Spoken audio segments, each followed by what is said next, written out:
सम्पूर्ण भक्त सज्जनहरूमा ओम नमः शिवाय। श्री स्वस्थानी माताको कृपाले हजुरहरूको सबैको जीवनमा सुख शान्ति समृद्धि ऐश्वर्य प्राप्त होस् भनी कामना गर्दछौँ। निशान्त अधिकारीको आधिकारिक युट्युब च्यानल निशान्त अधिकारीमा पाल्नुभएका सम्पूर्ण भक्त सज्जनहरूलाई हार्दिक सुस्वागत गर्दछौँ। भक्त सज्जनहरूमा ओम नमः शिवाय।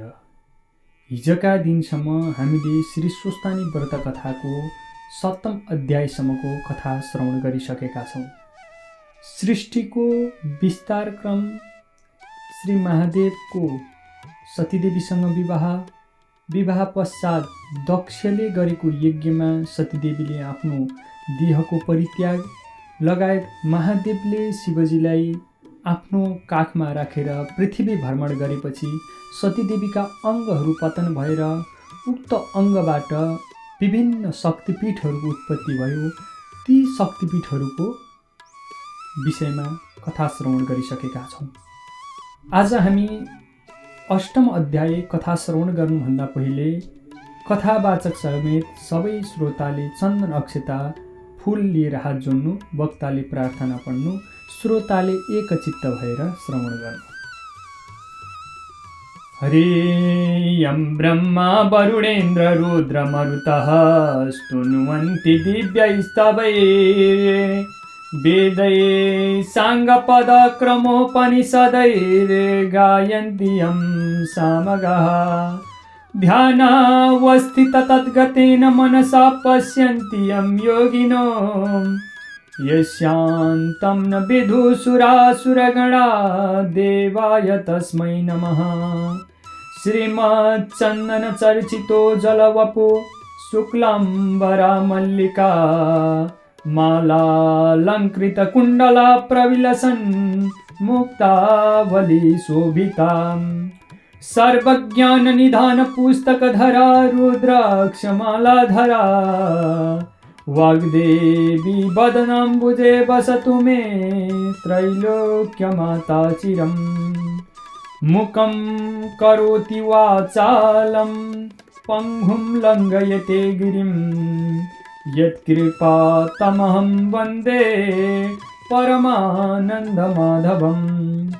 नमो भगवते तस्मै व्यासाय मिततेजसे यस्य प्रसादात् वक्ष्यामि नारायण कथामिमम्। नारायणं नमस्कृत्य नरं चैव नरोत्तमं देवीं सरस्वतीं व्यासं ततो जयमुदीरयेत्। यो प्रार्थना सकेर पुष्पाञ्जली चढाई नमस्कार गर्नु अनि वाचकले कथा भन्न थाल्नु, श्रोताले एकचित्त भएर कथा सुन्नु। कुमारजी आज्ञा गर्नुहुन्छ, हे अगस्त्य मुनि, दक्षको यज्ञ कुण्डबाट सतीदेवीको मृत शरीर बोकेर हिँडेका शिवजी र सतीको अङ्गपतन भइसकेपछि महादेव उत्तरा पन्थमा गएर तपस्यामा लीन हुनुभएको कथा तिमीलाई सुनाइसके। अब के सुन्ने इच्छा छ भने स्कन्द कुमारले सोधेपछि अगस्त्य मुनि बिन्ती गर्नुहुन्छ, हे कुमार, तारकासुर दैत्य को थियो, त्यसको वध किन, कसरी, कसले गरेको हो, त्यो सबै आज्ञा होस् भनी बिन्ती गर्दा कुमारजी आज्ञा गर्नुहुन्छ, हे अगस्त्य मुनि, पूर्वकालमा एउटा ब्रजाङ्ग नाम गरेको दैत्य थियो। त्यसको छोरो तारक नामको दैत्य असाध्य बलवान थियो। त्यो तारक दैत्यले समस्त देवताहरूलाई तिनका निवास स्थानबाट बलपूर्वक निकालिदियो।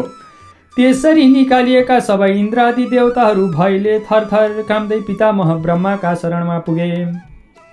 त्यसरी डरले थरथरी भएका देवताहरूलाई देखेर पितामह ब्रह्माजीले आज्ञा भयो, हे देवता हो, डराउनु पर्दैन, नडराओ, किनकि शङ्करका सुपुत्र अर्थात् पर्वतराज हिमालयका नाति शिशु बालकले त्यो तारकासुरलाई जसदेखि सुरासुर मनुष्य यक्ष नागादि सबै डराउँछन् र जसले सबैलाई जितेको छ अवश्य मारिदिनेछन्।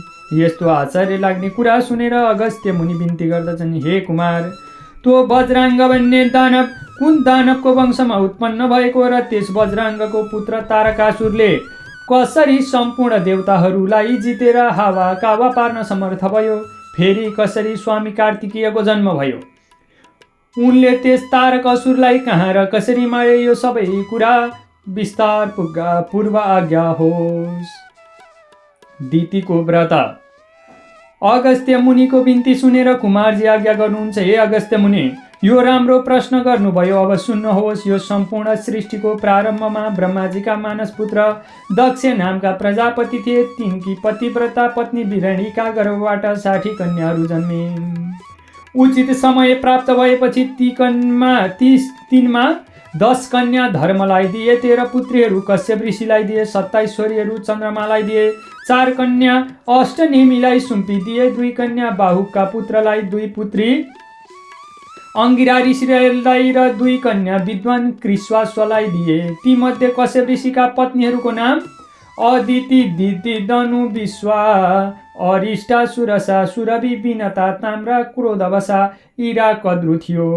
तिनमा अदितिका सन्तान इन्द्र, उपेन्द्र आदि देवताहरू थिए। दितिका सन्तान हिरण्डाक्ष, हिरण्यकशिपु आदि बलवान दैत्यहरू हुन्।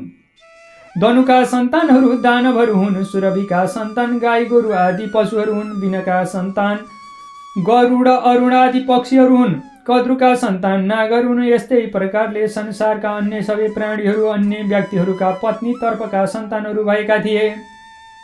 इन्द्र, स्वर्ग, मर्त्य, पाताल तीनै लोकका राजा भएका थिए। पछि तिनलाई पराजित गरेर दितिका पुत्र बलवान हिरण्यकशिपुले तीनै लोकको राज्य अभिषेक गरेका थिए। ती हिरण्यकशिपुलाई पराजित इन्द्र र विष्णु भगवान मिलेर मारिदिए। त्यस कष्टले व्यथित भएकी दितिले एक दिन आफ्ना सामर्थ्ययुक्त स्वामी महर्षि कश्यपसित इन्द्रलाई पराजित गर्न सक्ने पुत्र पाऊँ भन्ने विनम्र प्रार्थना गरिन्। अनि पत्नीको प्रार्थना सुनेर महर्षि कश्यपले भने, दिति, तिमीले 1000 वर्षसम्म नियम पालना गरेर व्रत गरे इच्छा अनुसार तिमीले मागे जस्तो पुत्र पाउनेछौ। महर्षि कश्यपले भने अनुसार दिति सबै नियम पालना गरेर व्रत गरेर इच्छा अनुसार पुत्र प्राप्त गर्ने व्रतोपासनामा लागिन्। त्यो नियम पूर्ण हुन केवल 10 वर्ष शेष थियो। त्यसै वखत इन्द्र आएर आफ्नी माइली आमासँग बिन्ती गरे, माता, हजुरले यो व्रत गर्दा हजुरलाई बढी शारीरिक कष्ट भएको छ, अत आज्ञा बक्सिए म हजुरको सेवा टहल गर्ने थिएँ। इन्द्रको यस्तो नम्र कुरा सुनेर दितिले हुन्छ सेवा गर भनेर आज्ञा दिन्। अनि इन्द्रले मनमा कपट भए पनि सेवामा त्रुटि पारेनन् र राम्ररी सेवा गर्दै रहे। इन्द्रको सेवाले प्रसन्न भएकी दितिले एक दिन भनिन्, बाबु इन्द्र, अब मेरो व्रत पूर्ण हुन लाग्यो। अब मैले त्रैलोक्य विजयी पुत्री हुनेछ। तिमी पनि उसैको साथमा मिलेर अनेक ऐश्वर्यको भोग गरेर बस। मेरो प्रतापी पुत्रको प्रभावले तिनै लोकका कण्टक वा दुष्टहरू निशेष हुनेछन्। यसरी सेवा गरेकोमा इन्द्रलाई सान्त्वना र आश्वासन दिएर व्रतले थकित भएकी दिति निद्राले लट्ठ पारेको हुनाले सुतिन्। व्रत निद्राले थिचेको हुनाले उनको नियममा केही त्रुटि हुन गएको भए पनि थाहा पाउन सकिनन्। शुद्ध आफ्नो केश राशि सहार्ने चेतना नै हराएछ र सारा कपाल आफ्नै सुट्टाले थिचेर निधाइछन्। दैवको इच्छा त्यस्तै हुनाले कार्य कारण पर्न गयो। यस्तै मौका वा छिद्र मिल्दछ भनेर कि नै इन्द्रले कपट भावले सेवा गरेर माइली आमालाई प्रसन्न पारेका थिए। यसै मौकामा पाउन साथ कपटी इन्द्र दितिको पेटभित्र पसे र आमाको त्यतिका समयदेखि विधि र नियमले पोषण गरिएको गर्भलाई कठोर वज्रले 7 टुक्रा तुल्याए। त्यही भएर पनि ती 7 टुक्रा जीवितै रहेका हुनाले रिसले एकलाई 7 टुक्रा पारे। यति भइसकेपछि दितिको निद्रा खुलेर भनिन्, ए इन्द्र, बाहिर आइज, मेरो बालकको हत्या किन गर्दैछस्? आफ्नी माइली आमाको यस्तो कठोर वचन सुनेर भयभीत इन्द्र सरक्क बाहिर आएर दुवै हात जोडी ठिङ्ग उभिएर माइली आमाको सामुन्ने बिन्ती गर्न लागे। आमा, एक त व्रतको नियममा आबद्ध भएर पनि दिनमा सुत्नुभयो, अर्को के भने आफ्नो कपाल आफ्नै पाउले थिचेर निधाउनु भएकोले त्यही मौका पाएर मैले हजुरको अमोघ गर्भ 49 टुक्रा पारेको हुँ। हजुरको वरदान पनि यस्तै पाएको हुँ। अत म यिनै भाइहरूसित त्रैलोक्यको ऐश्वर्य भोग गर्न पाऊँ। अत हजुरका यी सुपुत्र मेरा भाइहरूलाई स्वर्गमा उत्तम स्थान दिनेछु। कुनै प्रकारको चिन्ता गर्नुपर्ने छैन।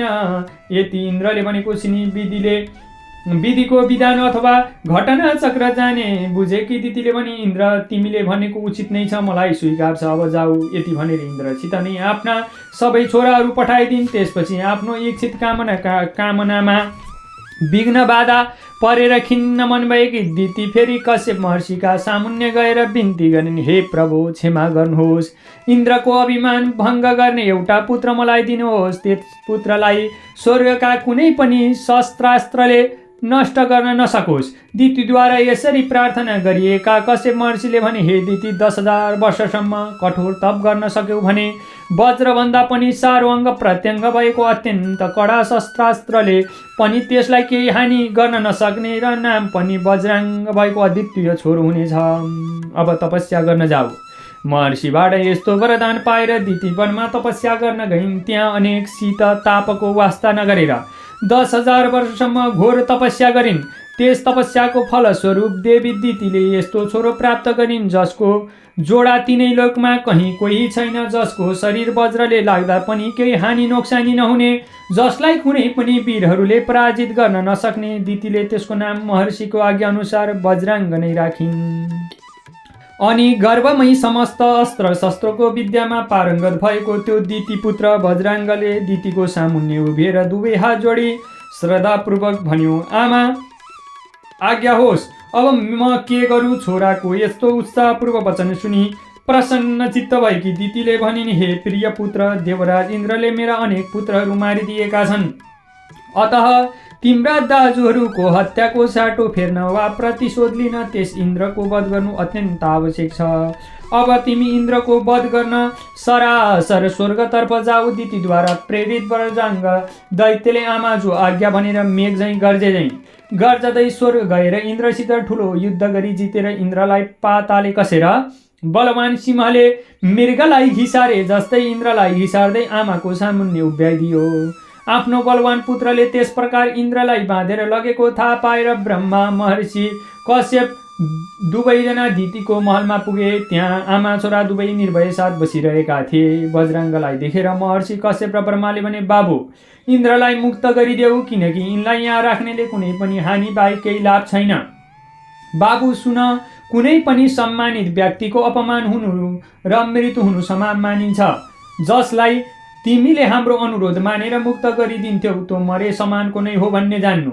जो अन्य कसैको मर्यादा पालनको निमित्त मात्र मुक्त गरिन्छ वा छाडिन्छ भने त्यो व्यक्ति प्रत्येक क्षण स्वयं मरिरहन्छ, मारिरहनु पर्दैन।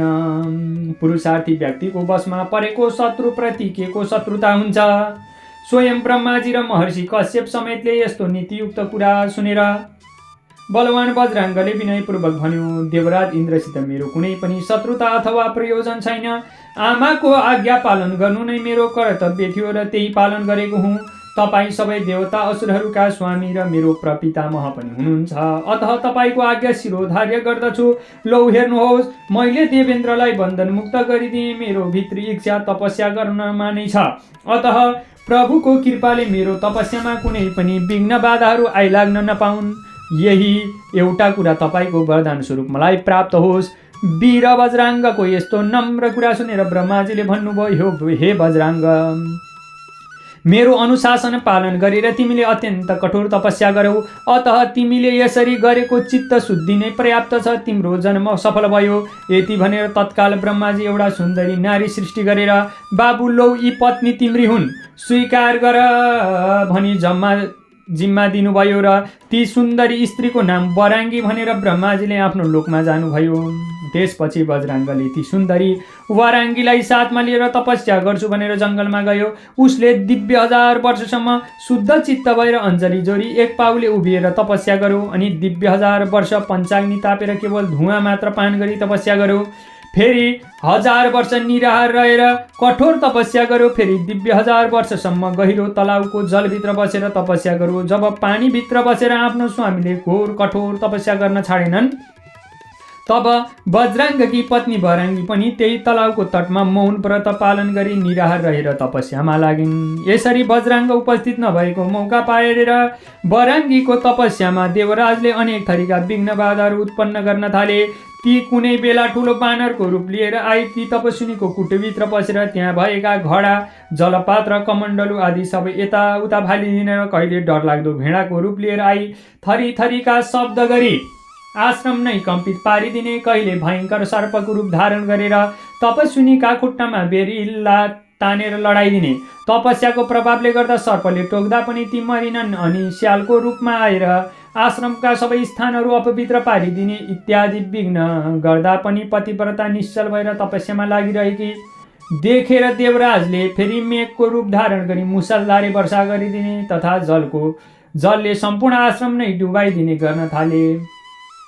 यस्ता अनेक डरलाग्दा उपद्रव गरेर पनि नथाकेका देवराज एउटापछि अर्को उत्पात बराबर गरि नै रहन्थे।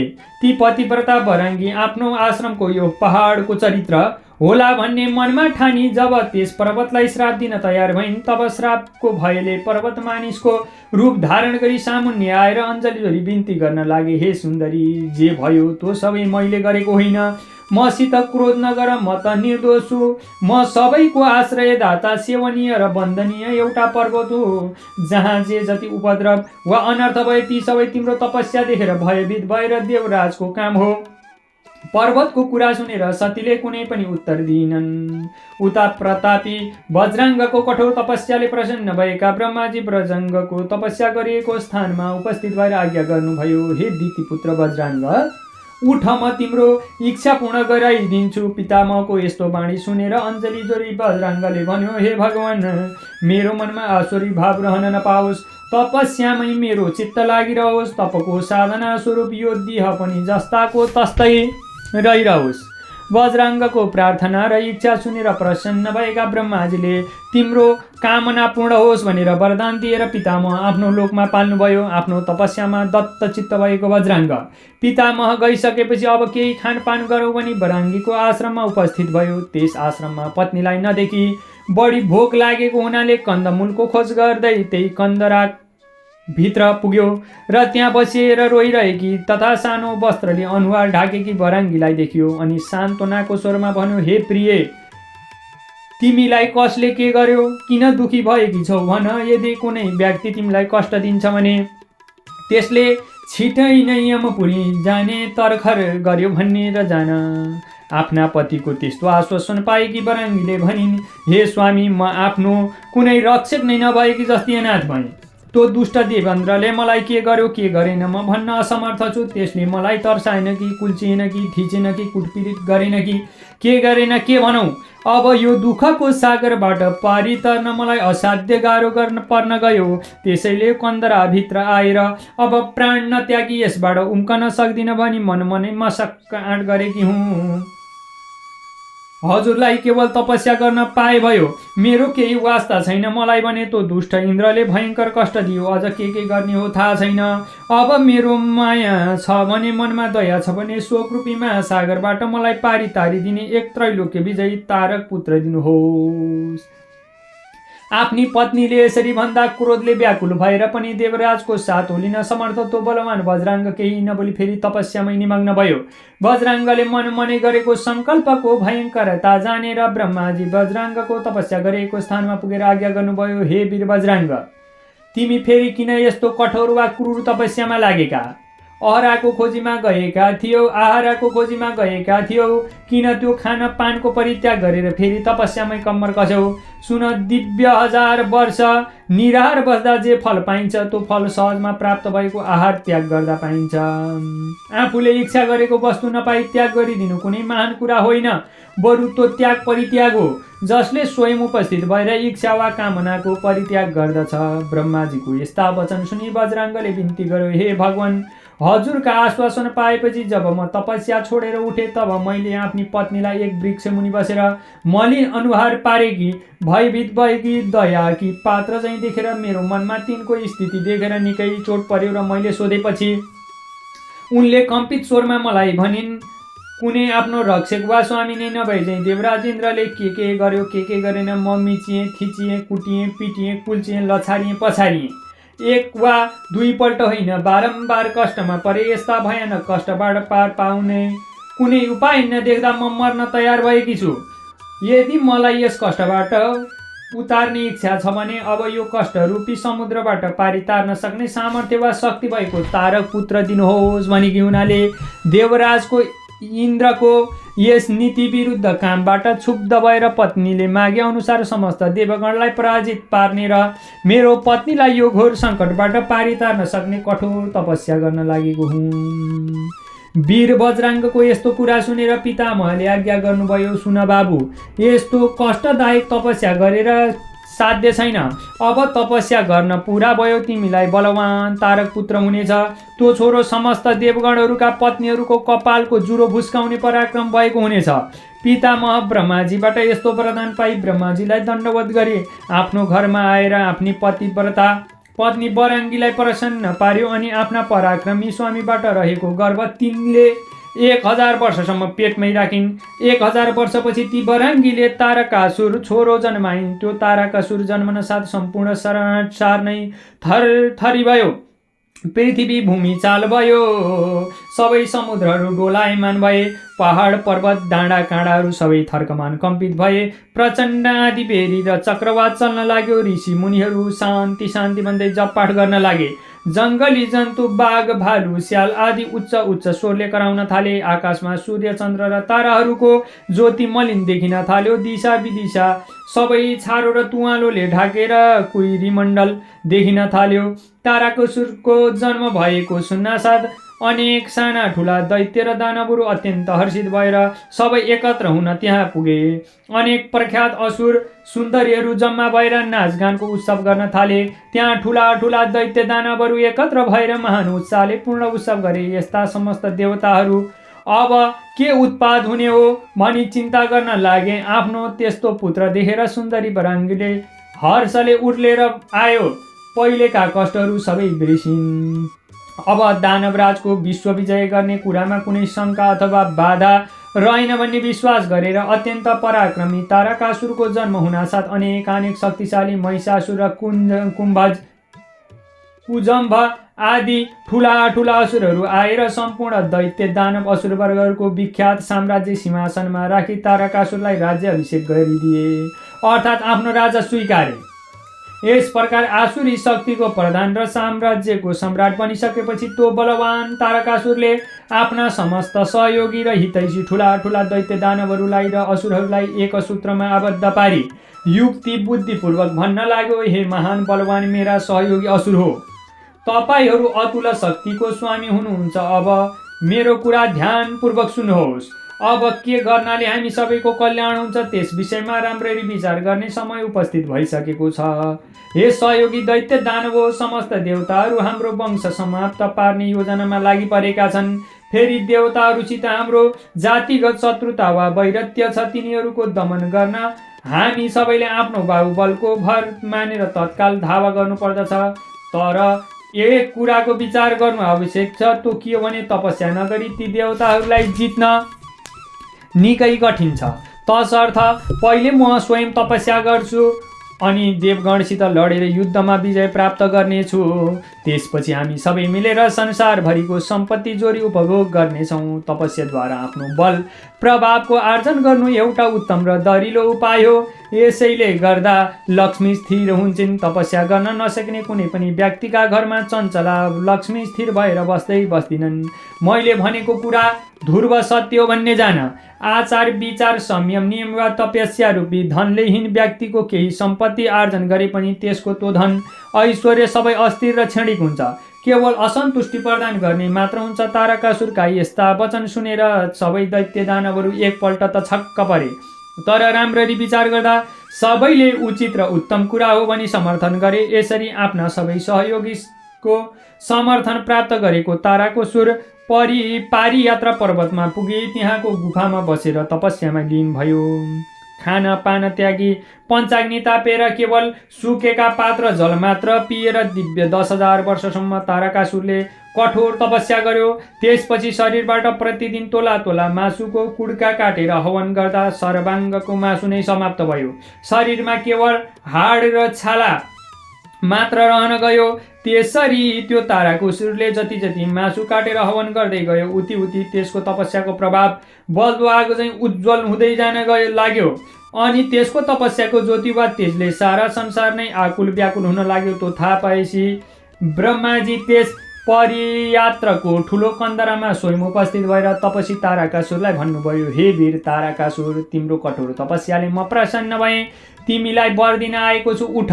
अब तपस्या पूर्ण भयो, अब तिम्रो निम्ति कुनै वस्तु असाध्य वा अप्राप्य रहने छैन। के माग्ने इच्छा छ मलाई भन।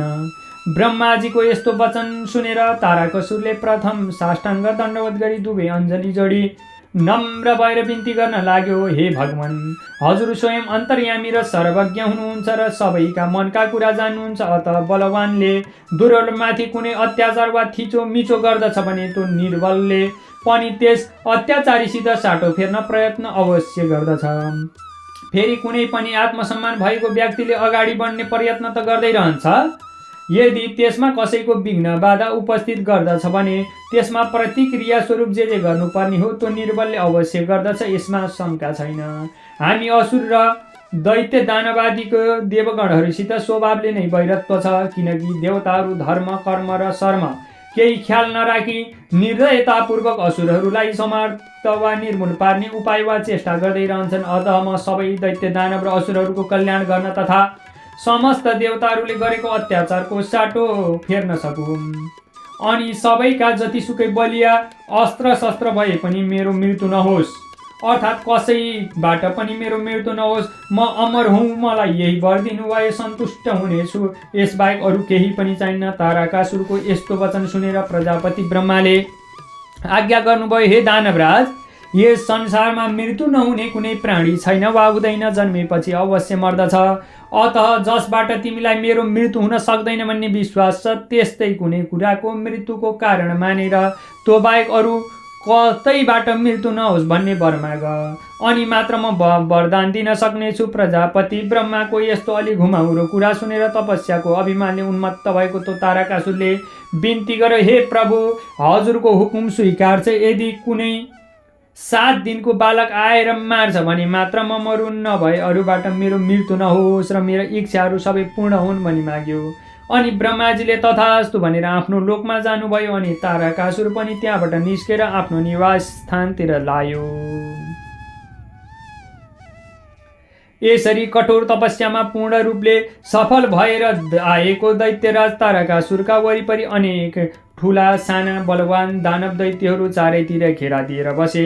स्वर्गमा देवताका राजा इन्द्रका वरिपरि समस्त ठुला ठुला देवताहरू बसे जस्तै देखिन्थ्यो।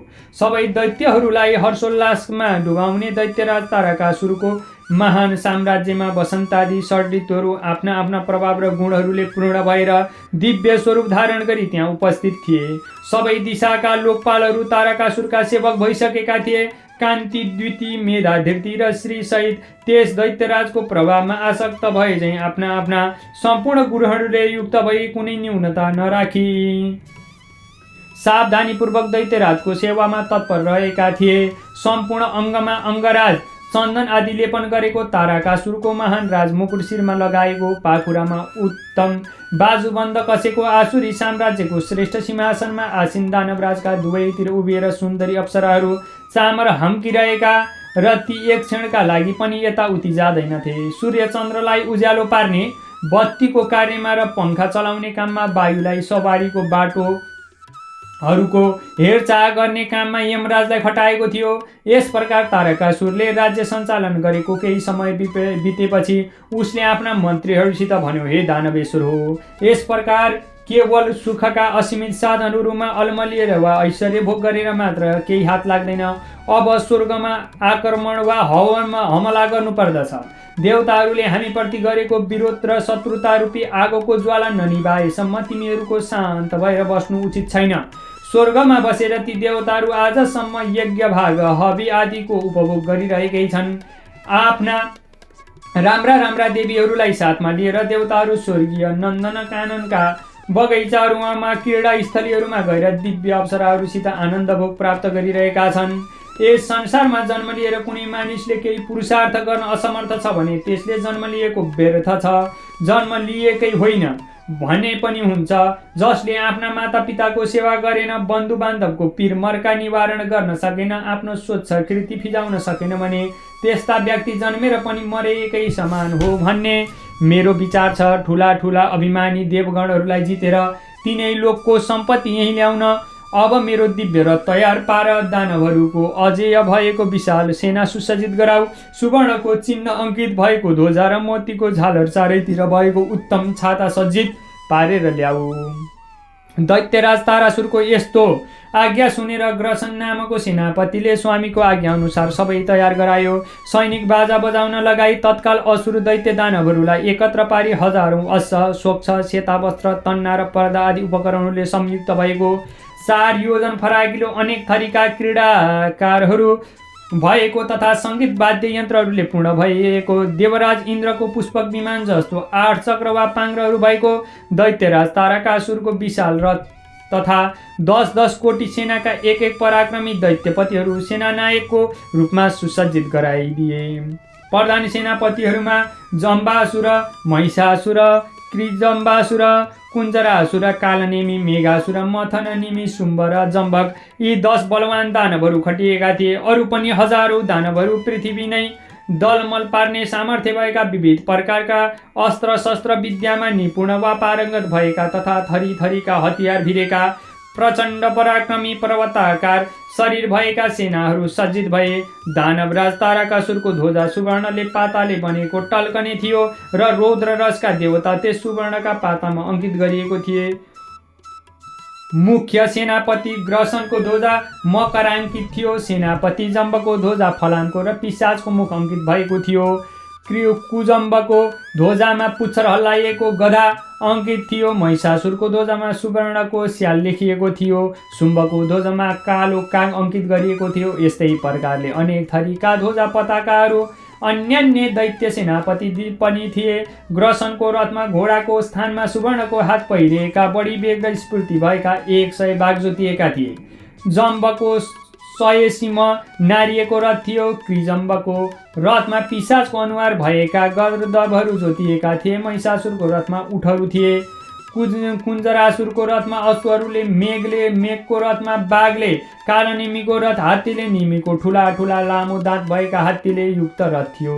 मथन दानव कालो र 100 हात जति फराकिलो तथा सुनचाँदीले सिँगारिएका अश्वहरू जोतिएको रथमा सेतो चन्दन तथा उत्तम फूलको माला लगाई हातमा पास लिएर बसेको थियो। जम्बक घुङ्गुराको जालीको माला लगाई उठमा बसेको थियो। शुम्बासुर काला सेता पेटारे परेको ठुलो भेडामा चढेको थियो।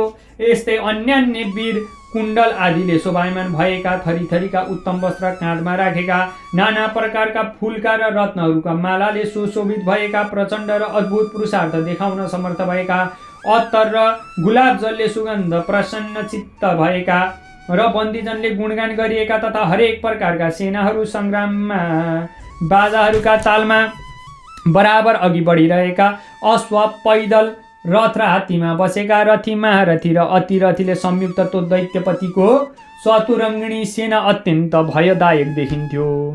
त्यहाँ उपस्थित दैत्य दानव असुरहरूका सेनानायकहरू आफ्ना पूर्वज वीरहरूका उत्तम गाथागान गर्दै अनेक गजराजा, हात्ती, वायुपङ्खी, अश्व, वेगवान बग्गी, अगणित पैदल सिपाहीहरूले भरिभराउ भएको र तारकासुरको प्रधान नेतृत्वमा राम्ररी सङ्गठित सैन्यले जङ्गी कानुन र फौजी कायदामा युद्ध नीति तथा सङ्ग्राम गर्न भनेर प्रस्थान गर्यो।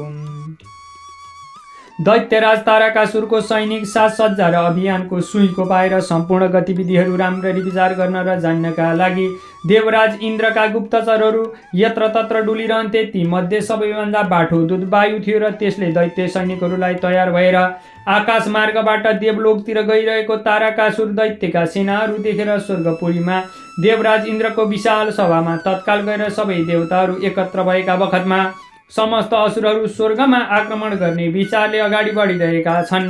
अब देवताहरूको शिरमा डरलाग्दो कार्यको भार आइरहेको छ भनी बिन्ती चढाए।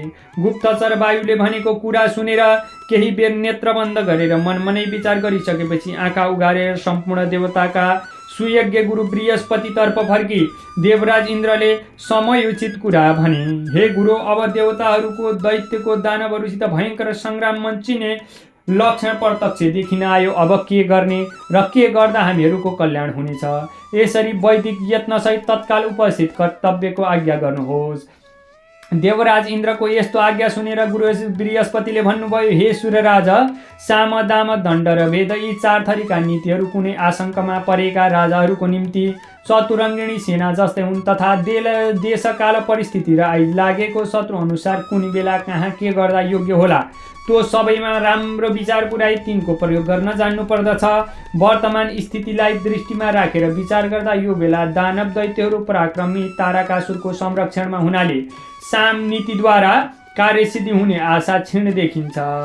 भेद नीतिद्वारा काम गर्न पनि यस मौकामा कठिन पर्ने जस्तो छ, किनकि प्रतापी दानवहरू यस समयमा सम्पूर्ण सम्पत्तिले परिपूर्ण छन् र अन्य कसैले केही दिए वा लोभ देखाए पनि सामान्य तृण सम्मान मान्नेछन्।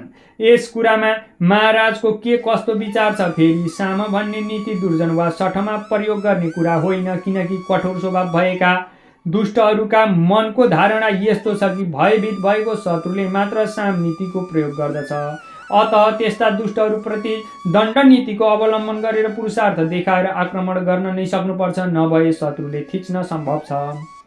कुनै आपत्ति विपत्ति आइलागेर बरु सज्जनले आफ्नो स्वभावमा परिवर्तन गर्दा, तर दुष्टजनले आफ्नो प्रकृति बदलेर सज्जन भएको कतै देखिएको वा सुनिएको छैन। यो आजसम्म मेरो आफ्नो अनुभव सुनाए। यसमा राजनीतिमा पारङ्गत यहाँ उपस्थित भएको सबैको जो विचार।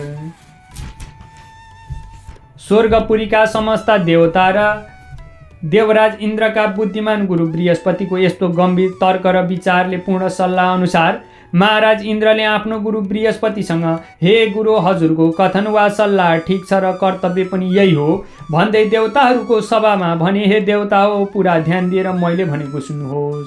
तपाईहरू यज्ञ भाग हविका भोक्ता हुनुहुन्छ र सात्विक विचारका पनि मानिनुहुन्छ तथा सन्तोष एवं आफ्नो मान मर्यादा र आफ्नै महिमामा विराजमान हुनुहुन्छ। निरन्तर संसारको पालनमा लागिरहनुहुन्छ। यी दैत्य दानव र असुरहरू हामी देवताहरूलाई अनायासै कुनै कारण नभए पनि अनेक थरीका कष्ट दिइरहन्छन्। अतः ती असुरप्रति साम दान दण्डभेद यी कुनै नीति उचित देखिन्न। अतः दण्ड नीति नै प्रयोग गर्न बाध्य हुनु पर्यो। त्यसैले अब समरको उद्योग गर्न तयार हुने अवस्था आएको छ। देव सैन्यको सन्तुलन मिलाउनुहोस्। अस्त्र शस्त्र किया लागेको भए स्वच्छ तुल्याउनुहोस्। अस्त्र शस्त्रका देवताहरूको पूजन आह्वान गर्नुहोस्। हात्ती अश्व आदि बाहनहरू र रथ घोडा यानहरू सुसज्जित पार्नुहोस्। यसमा प्रधान सेनापति यमराज तुल्याउनुहोस्। यसरी देवराज इन्द्रको हुकुम भएपछि प्रधान वा प्रमुख देवतालाई सुनका घुङ्गुरा घण्टाले सिँगारिएका देख्दै विचित्र वा चप्पल 10-10 हजार सवार र सहित प्राप्त भए। सारथी मालती सहित दुर्जय अपराजित रथ स्वयं देवराज इन्द्रका निम्ति तयार गरियो। भयङ्कर अर्ना भैँसीमाथि चढेका प्रधान सेनापति यमराज समस्त सेनाको सञ्चालन गर्दै अघि लागे। तिनका सेवकहरू बलवान र अत्यन्त डरलाग्दा थिए। ती प्रलयकालको बल्दो अग्नि शिखाले पूर्ण आकाश जस्ता नेत्र भएका यमराज बराबर अघि बढिरहेका प्रत्यक्ष देखिन्थे। मदमत्त भएको डरलाग्दो बृहदाकार बोकाको सवारी गरेका, हातमा अङ्कुश लिएका, ठुलो बेग भएका ती वायु देवता पनि उपस्थित भए। नागपास हातमा लिएर नागराजकै सवारी गरेका जलका देवता पनि आफ्ना सैन्यसहित त्यहाँ आइपुगे। मानिसको आकृति भएका अश्व जोतिएको विशाल रथमा चढेका, तत्काल सान लगाएको टल्कने खड्ग हातमा लिएका र आफ्ना रक्षणगणले सुरक्षित निरीतिदेव पनि दानवहरूसित सङ्ग्राम गर्ने एकसाली उपस्थित भए। विशाल सिंह जस्तै हुङ्कार र गर्जन गर्दै बलिष्ठ गदा हातमा लिएका धनका स्वामी कुबेर पनि त्यहाँ उपस्थित भए। सूर्य चन्द्र र अश्विनी कुमार सहित अनेक देवताहरू आफ्ना वाहनमा चढी चतुरङ्गिणी सेनामा सहित त्यहाँ आइपुगे। अनेक जातिका गन्धर्व विद्याधरहरू आफ्ना राजा र सैन्यलाई अगाडि लगाई सुवर्णका अनेक प्रकारका गहनाले सुसज्जित भई सुवर्णकै पीठासन सुजनी बालिस्थ सज्जित रथमा बसेर टल्कने कवच एवं फेटा पगरी बाँधेका मरकतमणि र वैदुर्यमणि जडिएका ध्वजाले सुशोभित सैन्यहरूका साथ त्यहीँ आइपुगे। अरू निरुति राक्षसका सेना जपा पुष्पको रङ्ग जस्तै उपरना ओढेका, राता राता र लामा लामा कपाल फिजाइएका गिद्धको आकृति भएका ध्वजाहरूले इस्पात फलामका आभूषण पहिरेका उग्र पराक्रमी दुर्धर्ष योद्धाहरू पनि एकत्र भएका थिए। नागहरू मुसल तरबार र गदा लिएका, फेटा र कवचहरूले टन्न कसिएका, वर्षाकालको मेघ झैँ गर्जने तथा उल्का र वज्रास्त्रहरू लिएर अनेक योद्धाहरू उपस्थित भएका थिए। कालो वस्त्र धारण गरेका, धनु र काँड भिरेका, राता लाटोको सेराहरू अङ्कित भएको झण्डा तथा सुवर्ण र अनेक रत्नहरूका गहना पहिरिएका अत्यन्त डरलाग्दा यक्षहरूका सेना पनि एकत्र भएका थिए। चितुवाको छालामा उपर्न ओढेका, गिद्धको आकृति भएको झण्डा र गिद्धकै पङ्खा घुसारेर पगडी फेर्टा बाँधेका, कङ्कालको आभूषण पहिरहेका, देख्दै डरलाग्दा मुसालका हतियार लिएका, अनेक प्रकारले जीवहरू डरलाग्दो शब्द गर्ने राक्षसका अधिपति निऋतिका सैनिक पनि त्यहीँ उपस्थित भए। फेरि सेता वस्त्र धारण गरेका, सेतै पङ्ख भएका, सेता झण्डा लिएका, मदमत्त हात्तीमा चढेका, तिखा तोमर अस्त्रले सज्जित किन्नरहरूका सेना पनि त्यहीँ आइपुगे। मोतीको झालर र चाँदीको हंस अङ्कित गरिएको जलका अधिपति वरुणको ध्वजा थियो। भयङ्कर धुवाँले मुस्लो उडेर आगो दन्किरहेको चिन्ह वायुको ध्वजामा अङ्कित थियो। कुबेरको ध्वजामा आकाश छोला झैँ अग्लो पद्मराग मणिको चिन्ह थियो। फलाम र काठको बुवासोको आकृति बनेको ध्वजा यमराजको सेनामा थियो। राक्षसहरूको अधिपति निऋतिको ध्वजामा प्रेतको आकृति बनेको थियो। चन्द्र सूर्यको ध्वजामा सुवर्णको सिंह अङ्कित थियो। अनेक थरीका रत्नादि शोषित श्वेत चमरले सम्मानित ऐरावत हात्ती अश्विनी कुमारको ध्वजामा शोभित थियो। यसै गरी नाग, महानाग, यक्ष, गन्धर्व, किन्नर र निशाचर समेत मिसिएको महाराज सुरेन्द्रको जिति नसक्नु र दुर्वेद्य दुर्दर्श सैनिक देवताहरूको 33 खण्डमा विभाजित रहेर सैन्य सङ्ख्या पनि 33 कोटी थियो। श्वेत ठुला दुवै कान यताउता पार्दै हल्लाइरहेको विशाल हिमालय समान स्वच्छ कमलको निर्मलमा माला घाँटी झुन्ड्याइएको, केशर कुम्कुम चन्दन आदिले राम्रो बुट्टा पारेर सिङ्गारिएको, गण्डस्थलमा मदले मत्त भएको, भ्रमरहरूले व्याप्त भएको, घण्ट घुङ्गुरा चमर आदिले रत्न जडित झुलले अङ्ग ढाकिएको तथा उत्तम सदुवा टाँसिएको, अमूल्य हौदा कसेको ऐरावत हात्ती जुन समुद्र मन्थनमा निस्केर इन्द्रले पाएका थिए, अहिले केयुरा, हार, कटक, कुण्डल, मुकुट तथा विचित्र बहुमूल्य वस्त्रालङ्कारले शोभित भएका देवताहरूका राजा इन्द्र विराजमान भएका थिए। उनका हजारौं नेत्र थिए र चारैतिर आँखा डुलाइरहन्थे। यस्ता देवराज इन्द्रको पाक शासन थियो। उनको आदेश अकाट्य र पवित्र मानिन्थ्यो, हुकुम पालना गर्ने योग्य हुन्थ्यो। अतः उनी स्वर्गका वैजयन्त प्रसाद र नन्दन काननका योग्य शासक वा संरक्षक थिए। यिनै कारणहरूले गर्दा सुरराज भएर स्वर्गपुरीमा विराजमान थिए। उनको रथ, हात्ती, घोडा र पैदल चतुरङ्गिणी सेना तथा अन्य विभिन्न थरीका सैनिक र आवश्यक फौजी कुमक एवं सैनिक सामग्रीहरू सबै वस्तुले परिपूर्ण थियो। कुनै वस्तुको पनि कमी थिएन। धनको ढुकुटीमा कुनै न्यूनता थिएन। जताततै श्वेत छाता, ध्वजा, पताका, शस्त्रास्त्र, राशन आदि, सेवा दल, चिकित्सक दल आदि समस्त वस्तुहरू पूर्ण थिए। केही पनि कमी थिएन।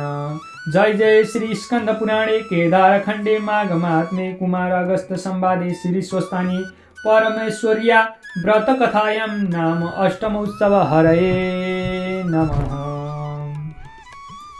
सम्पूर्ण भक्त सज्जनहरूले हातमा चन्दन अक्षता फुल लिएर प्रार्थना गर्नुहोला। त्यो छैन भने दुवै हात जोड्नुहोला। उपनयतु मङ्गलवः सकल जगन् मङ्गलालय श्रीमान् दिनकर किरण निबोधित नवनलिन दल निवेक्षणः कृष्ण काले वर्षतु पर्जन्य पृथिवी सस्यशालिनी देशोऽयं क्षोभरहितो ब्राह्मणाः सन्तु निर्भयाः अपुत्राः पुत्रिणः सन्तु पुत्रिणः सन्तु पौत्रिणः निर्धनाः सदनाः सन्तु जीवन्तु शरदां शतं तत्रैव गङ्गा यमुना च तत्र गोदावरी सिन्धु सरस्वती च सर्वाणि तीर्थानि वसन्ति तत्र यत्र चितोदार कथा प्रसंग या कुंदन तुषारहार धवला या शुभ्रवस्त्रावृता या वीणा वरदंड मंडित करा या श्वेत पद्मासना या ब्रह्माच्युत शंकर प्रभृति देवै सदा वंदिता समं पातु सरस्वती भगवती निशेषजाड्यापः कायेन वाचा मनसेन्द्रियैर्वा बुद्ध्यात्मना वानुसृते स्वभावात् करोमि यद्यत् सकलं परस्मै नारायणाय इति समर्पयेतद्। नित्य कथा सुनाइसकेपछि सुन्ने श्रोता र वाचकले पनि पुष्पाञ्जलि चढाई दण्डवत प्रणाम गर्नु र आफ्ना मनले चिताएको वर माग्नु। ओम श्री स्वस्थानी परमेश्वर्यै नमो नमः।